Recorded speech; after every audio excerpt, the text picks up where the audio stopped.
then we got Sony. Yeah, then Sony did their thing.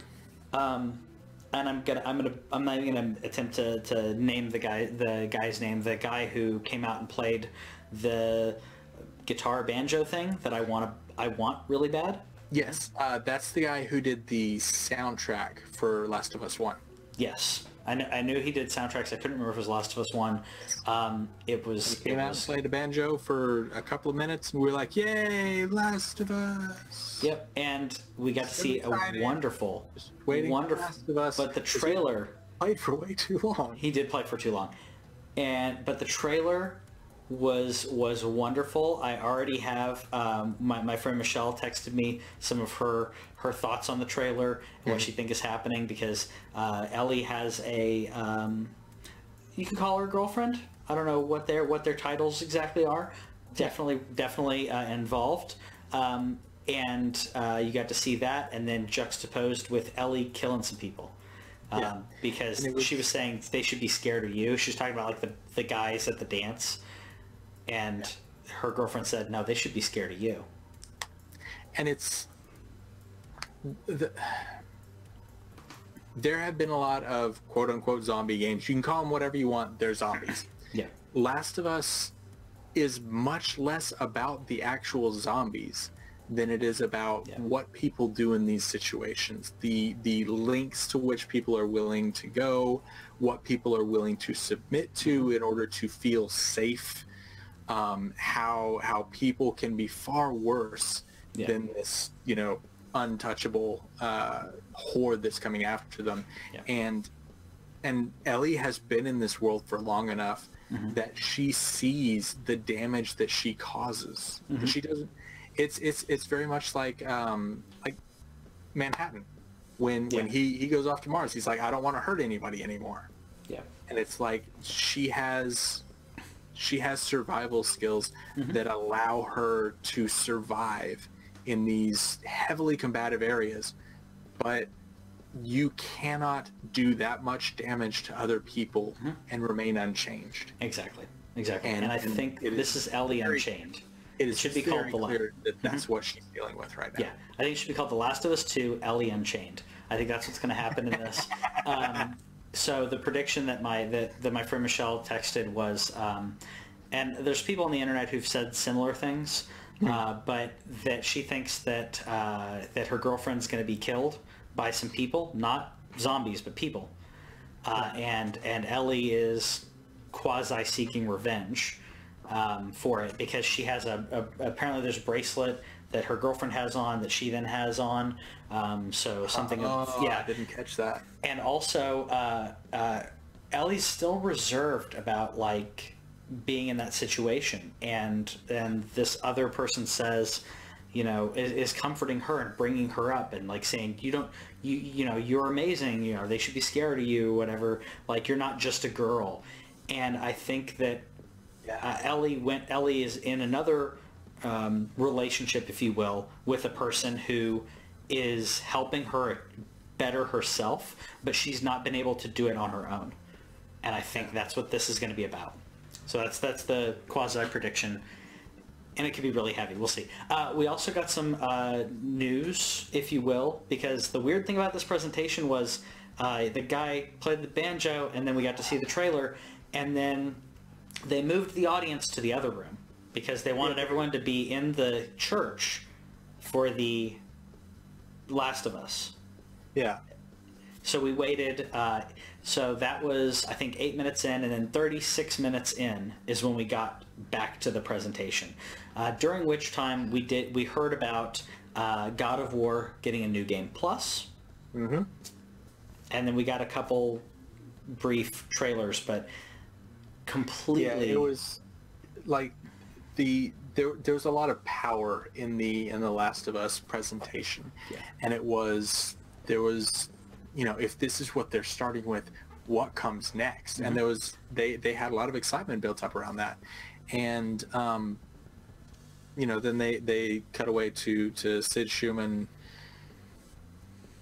I'm not going to talk about him. Yeah. And Ryan Clements talking about, and Sean Layton talking about, different things about this thing while they're moving everybody to another auditorium. And it was they like, brought more people in to talk about things we don't care about. Yeah, and it was like, I don't know, they might have talked about things I care about. I tuned out completely. I tuned out a few times. And it was enough. It was like, Yeah. This is not why we're here. And this is right up there for me with the Wonder Book presentation back in 2014, where they just stopped everything dead in the middle of their presentation to sit there for 20 minutes and wave a wand around. Yeah, basically. It was really disappointing. This is the first Sony presentation that I've been disappointed with in several years. Yeah, and that was a real bummer. But once they got back into it, I got excited again. And they showed us some more Spider-Man. I couldn't tell if that was the same guy playing the flute. That was the. I think it was. It wasn't. No, it looked like him. Okay. So person came out there. I don't know. I can't tell. White people all look alike. The guy came out there because he didn't look Asian to me. Maybe that's just me being negative racist.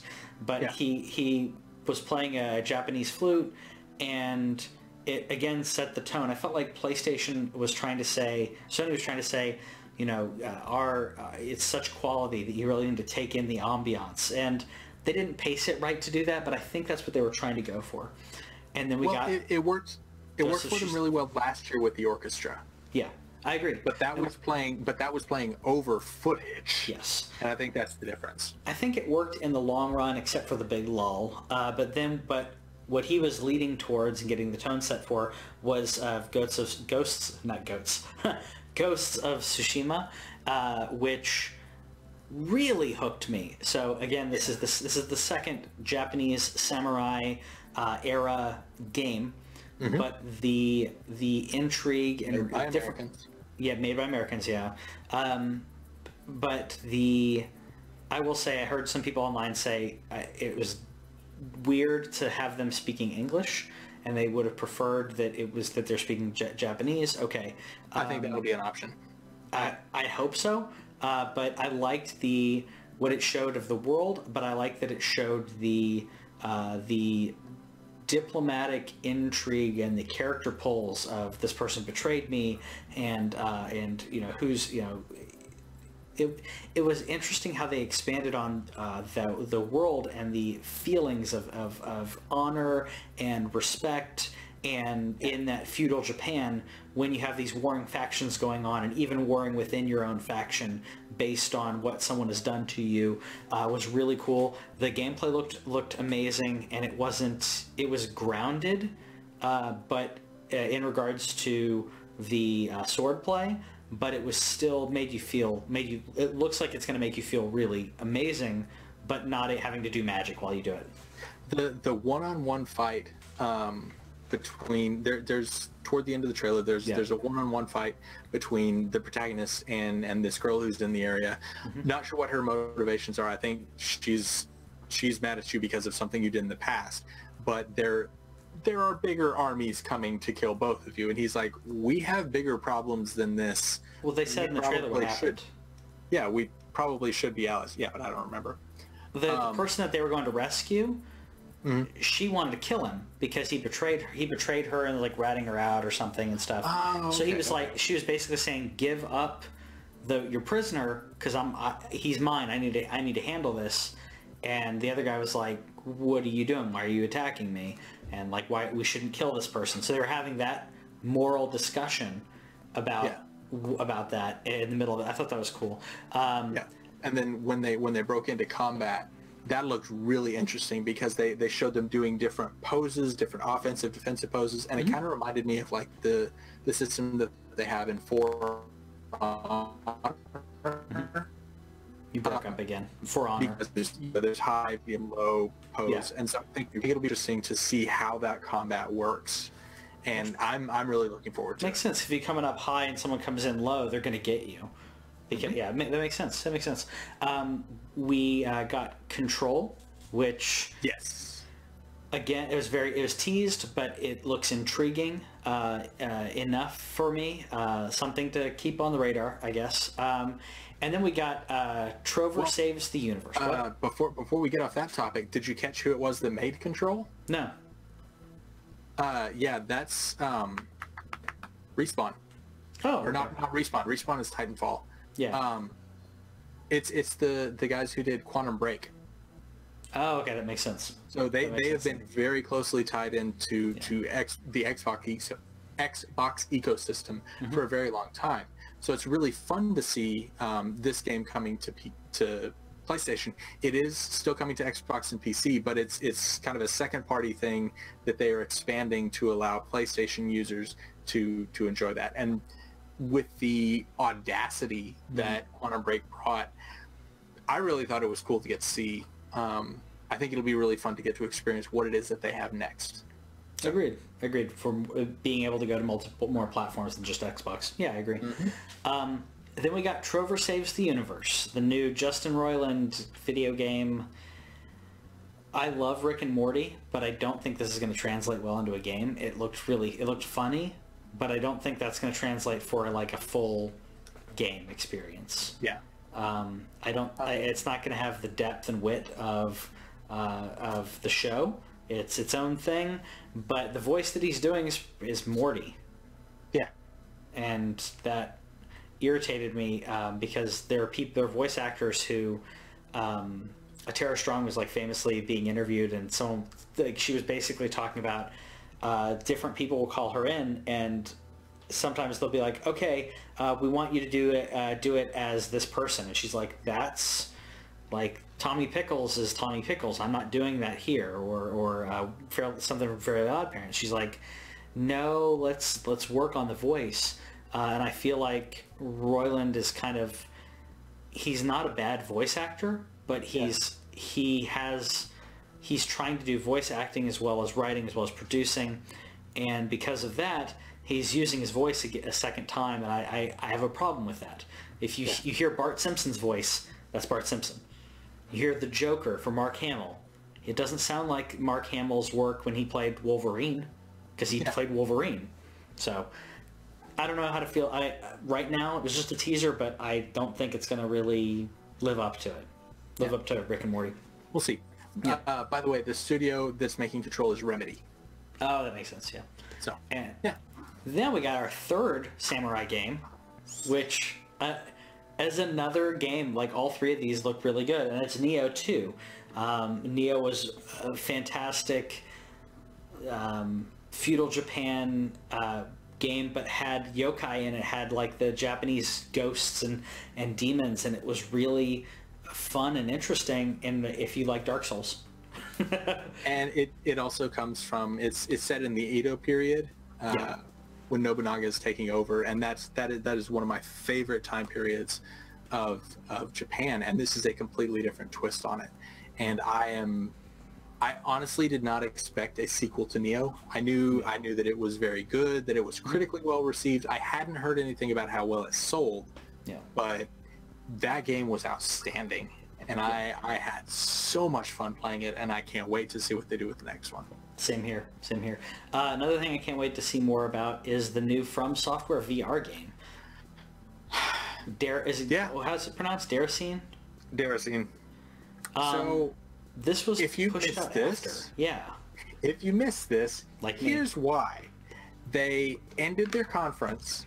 They had Sid Schumann and Sean Layton and a girl whose name I don't remember because I've never seen her before.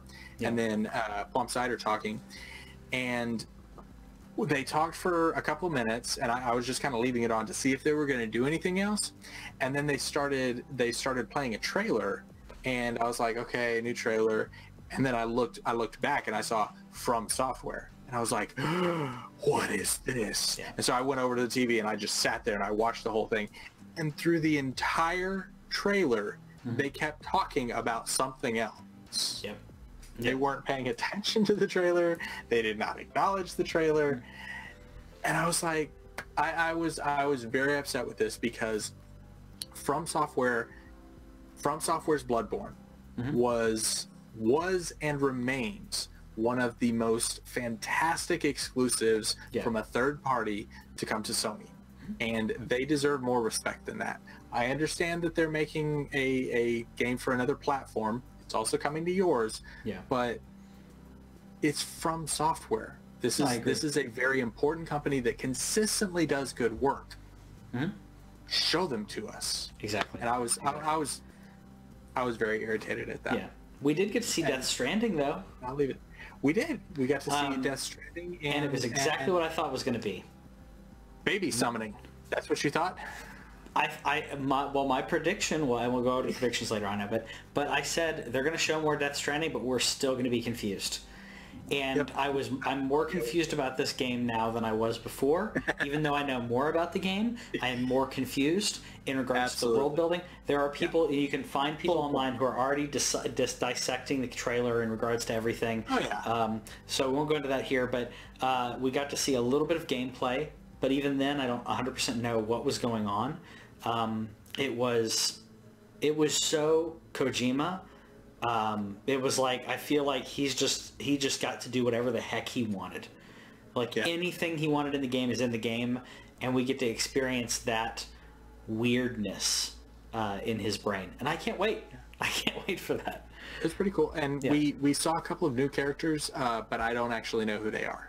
Like they said, hey, here's the actresses that are here, and I'm like, cool. They even had a moment where the actress turned around. She's like, you don't remember me? And she turned around, and I was like, am I supposed to know who you are? Because I don't, like... You are correct, lady. I do not remember I do not. Yeah, you're blonde lady. I don't know who she was, but she was there.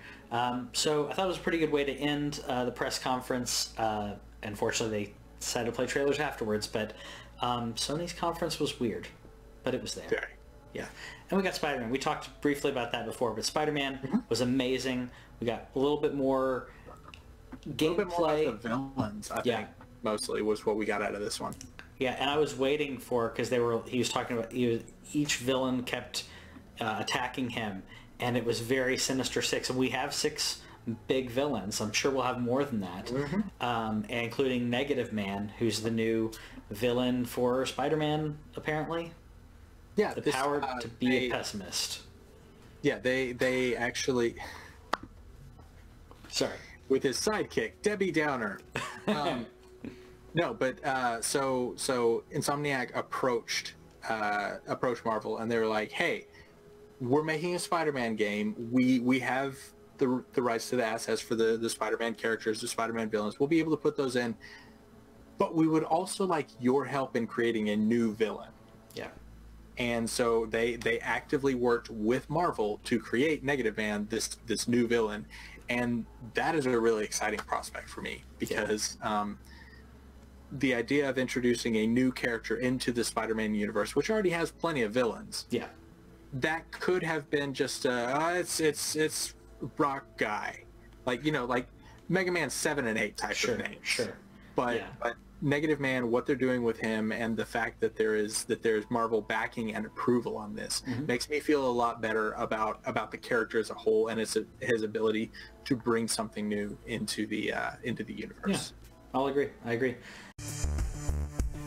Thanks for watching This Week in Our Collective Heads. Subscribe over here and click the bell, and that way you'll know about any new videos that we put up, because we put up a lot of gameplay, a lot of stories from games and stuff like that, and gameplay is down here. Yeah, and you got more editorials and news stuff down here. Check it out.